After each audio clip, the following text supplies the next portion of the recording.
Trump praises highly respected Xi. China media says visit set new blueprint for U.S. China ties.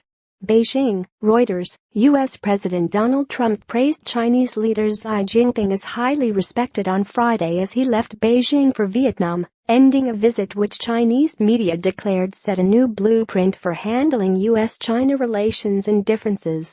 Trump pressed China to do more to rein in North Korea and said bilateral trade had been unfair to the United States, but lauded Xi's pledge that China would be more open to foreign firms.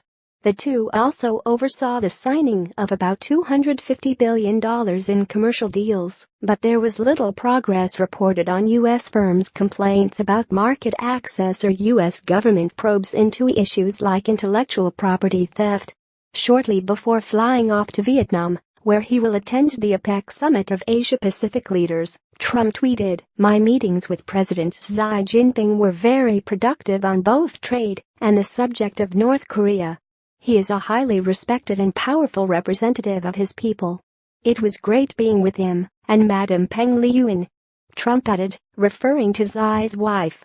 Trump reiterated comments from the previous day that he didn't blame China for the trade difficulties between the two countries. "I don't blame China, I blame the incompetence of past admins for allowing China to take advantage of the U.S. on trade leading up to a point where the U.S. is losing $100 seconds of billions. How can you blame China for taking advantage of people that had no clue? I would have done same." China lavished attention on Trump and his wife Melania during their visit, with Xi personally chaperoning them on a tour of the Forbidden City, part of what the Chinese government referred to as a State Visit Plus. There were no obvious gaffes, and Trump and Xi seemed to enjoy being in each other's company. At a banquet on Thursday in the Great Hall of the People, Trump and Xi dined on coconut chicken soup, spicy chicken, stewed beef with tomatoes and grouper fillets. Trump came to China pledging to ask Xi to play a bigger role in reining in North Korea, whose repeated nuclear and missile tests have angered both Washington and Beijing. Xi, at least in public, went no further than reiterating China's determination to achieve denuclearization through talks.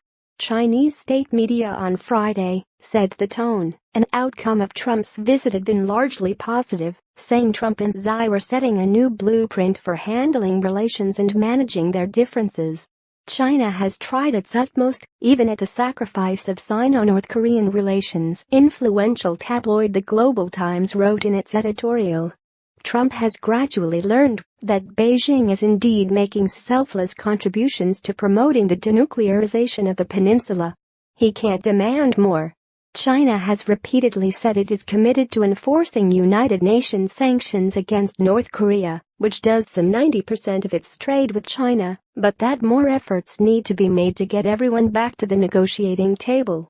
Although the differences that had been pestering bilateral ties have not instantly disappeared, the most important takeaway from their talks in Beijing has been the constructive approach to these issues the two leaders demonstrated, the official China Daily said in an editorial. Both expressed their willingness to work with, instead of against, the other in dealing with the differences between their two countries, in particular over trade in the Democratic People's Republic of Korea's nuclear program, it added, using North Korea's formal name. Su Xiaohui of the Foreign Ministry think tank, the China Institute of International Studies, wrote in a front-page commentary of the overseas edition of the ruling Communist Party's People's Daily that Sino-U.S. cooperation was the only correct choice for both countries. A new blueprint for China-U.S. relations is gradually unfolding, Su wrote. Reporting by Ben Blanchard. Additional reporting by Steve Holland. Editing by Michael Perry.